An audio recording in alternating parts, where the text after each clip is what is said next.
ತಾವು ಶಕ್ತಿ ಅವ್ರಿಗೊಂದು ದೇವ್ರು ಆ ಶಕ್ತಿ ಕೊಟ್ಟಾರ. ಆ ಶಕ್ತಿ ಕೊಟ್ಟಾರೆ. ನೀವೇನು ಒಂದು ಹೆಣ್ಮಕ್ಳಿಗೆ ಅಂಥದ್ದು ಶಕ್ತಿ ಇರ್ತದೆ. ಹೆಣ್ಮಕ್ಳು ಭಾಳ ತಾಳ್ಕೋತಾರೆ, ಅವರಂತ ತಾಳೋರು ಯಾರೂ ಇಲ್ಲ, ಅವರು ತಾಳ್ತಾರೆ. ಅದಕ್ಕೆ ಒಂದು ಊರಾಗ ಆ ಗಿಡ ಇರ್ತಲ್ಲ, ಆ ಗಿಡದ ಬಡ್ಡ್ಯಾಗ ನೋಡು ಹೂವು ಕಾಯಿ ಹಣ್ಣು ಮ್ಯಾಗ ಎಷ್ಟು ಚಂದ ಇರ್ತೈತಿ, ಎಷ್ಟು ಚಂದ ಇರ್ತೈತಿ. ಅದು ಎದ್ರ ಮೇಲೆ ಇರ್ತೈತೆ ಅಂದ್ರೆ ಬಡ್ಡ್ಯಾಗ ಬೇರು ಇರ್ತೈತಿ. ಆ ಬೇರ ಹಸಿ, ಆ ಒಟ್ಟು ಹಸಿ ಭಾರ ಹೊತ್ತ ಅದು ಬೇರೆ ಅದಕ್ಕೆಲ್ಲ ಹಸಿರಿಗೆ ಹಸಿ ಕೊಡ್ತಿರ್ತೈತಿ. ಅದಕ್ಕೆ ಅದು ಹಸಿರು ಇರ್ತೈತಿ, ಹೂವು ಕಾಯಿ ಆ ಬೇರಿನ ಮ್ಯಾಗ ಇರ್ತೈತಿ. ಅದಕ್ಕೆ ನಾವೆಲ್ಲರೂ ಇಷ್ಟೆಲ್ಲ ಸುತ್ತಿರ್ಬೇಕಾದ್ರೆ ಮನೆಯಾಗ ಒಲಿ ಚಲೋ ಇರ್ಬೇಕು.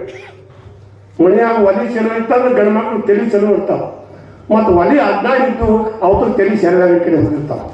ಇದು ಗಟ್ಟಿ ಭಾಳ. ಯಾಕಂದ್ರೆ ಹೆಣ್ಮಕ್ಳು ಹಠ ಮಾಡಿದ್ರೆ ಗಂಡು ಮಕ್ಕಳು ಚಟ ಮಾಡ್ತಾರತ್ತಲ್ಲ. ಹಿರಿಯರು ದಯಮಾಡಿ ಆದ ಗಂಡ ದೇವ್ರಿದ್ದಾವೆ. ಇವತ್ತೆಲ್ಲ ಏನು ಮಾಡ್ತಾರಂದ್ರೆ ಗಂಡನ ಹಾಕಿ ಗಲ್ಮಕ್ಕಿರ್ತಾರೆ, ಮೂಲ್ಯಾಗ ಹಾಕಿ ಗಲ್ಮಕ್ಕಿರ್ತಾರೆ. ಆದರೂ ಗಲ್ಮದು ಕರೆಯಲ್ರಿ. ಯಾಕಂದ್ರೆ ಅವರು ಮನ್ಯಾಗ ಮಾತು ಕೇಳೋರು, ಮನ್ಯಾಗ ಚಂದ ತಂಗಿರುವರು, ಮನೆಗೆ ಬರುವರು. ಅವಕ್ಕೂ ಈಗ ಸರ್ಕಾರದವ್ರು ಬ್ಯಾಸತ್ತ ಅವ್ರ ಕೈಯಾಗ ಜಗ್ಗಿ ಕೊಟ್ಟು ಬಿಟ್ಟಾರು. ಅವ್ರಿಗೆ ಎಲ್ಲಿ ಆದರು ಈಗ ನೋಡ್ರಿ, ಅವಾಗ ಹೆಣ್ಮಕ್ಳು ನೀವು ಹಿರಿಯರು ಬಂದು ಕೇಳಕ್ಕೆ ಹೋಗುತ್ತೆ, ಯಪ್ಪ ನನ್ನ ಗಂಡ ಹೋಗ್ತಾನೆ ಮಗ ಹೋಗ್ತಾನೆ ಅಂತ ಕೇಳಕ್ಕೆ ಹೋಗ್ತಿದ್ರಿ. ಈಗ ಆಗಿಲ್ಲ, ನಮ್ಮ ಮಗು ನೋಡ್ತಾಳ್ರಿ, ನಾನು ಏನು ನೋಡ್ತಾಳ್ರಿ ಅಂತ ನಾವು ಹಿರಿಯರ ಹತ್ರ ಕೇಳಕ್ಕೆ ಹೋಗ್ಬಿಟ್ಟು ಬಂದೈತಿ. ಈಗ ನಮಗೆ ಪಾಳೆ ಹತ್ತಾರು ಬಂದೈತಿ. ಅದಕ್ಕೆ ಪಾಳ್ಯದಾಗ ಇವಾಗ ನಮ್ಮನ್ನು ಮಾತ್ರ ಇಳಿದು ಹಾಕಿದ್ರಿ ಹಾಗೆ ಇರ್ಯವ. ಮತ್ತು ನೀವೆಲ್ಲರೂ ಬಡಿಗೆ ತೊಗೊಂಡಿದ್ರೆ ನಾವು ಯಾರೂ ಉಳಿಯಂಗಿಲ್ಲ, ನಮ್ದು ಏನೂ ನಡೆಯಂಗಿಲ್ಲ. ಯಾಕಂದ್ರೆ ಸರ್ಕಾರದವರು ನಮ್ಮ ಮಾತು ಕೇಳೋಂಗಿಲ್ಲ, ನಮ್ಮನ್ನ ಹಾಕಿ ಗದಬಿಡ್ತಾರೆ. ಹೆಣ್ಮಕ್ಳು ಹೋಗಿಲ್ಲ ಗಾಂಧಿ ಹಾಕಿ ಗದಬಿಡ್ತಾರೆ.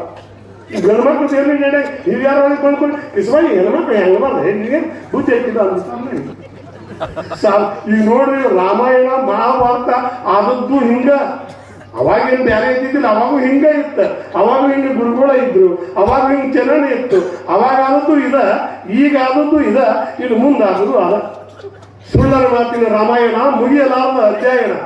ರಾಮನ ಮೇಲೆ ಸೀತನ ಮನಸ, ಬಿಲ್ಲುಗುಡ್ಡ ರಾಮ ಸಮುದಾಯ ಪಾಸ, ರಾಮ ಸೀತಾಗೆ ಬಂತು ವನವಾಸ, ಲಕ್ಷ್ಮಣ ಅವರಿಂದ ನಡೆದ ಉಪವಾಸ. ಇದು ಸುಳ್ಳರ ಮಾತಿನ ರಾಮಾಯಣ. ರಾವಣ ಹೋದಾಗ ಸೀತನ ಕದ್ದ, ರಾಮ ಆರ್ಯನ ತಿರುಗುತ್ತ ಎದ್ದ, ಹನುಮಂತ ಹೋಗಿ ಮಾಡ್ಯಾರ ಸೋದ, ಸೇತುವೆ ಕಟ್ಟಿ ಮಾಡ್ಯಾರ ಇದ್ದ. ಇದು ಸುಳ್ಳರ ಮಾತಿನ ರಾಮಾಯಣ.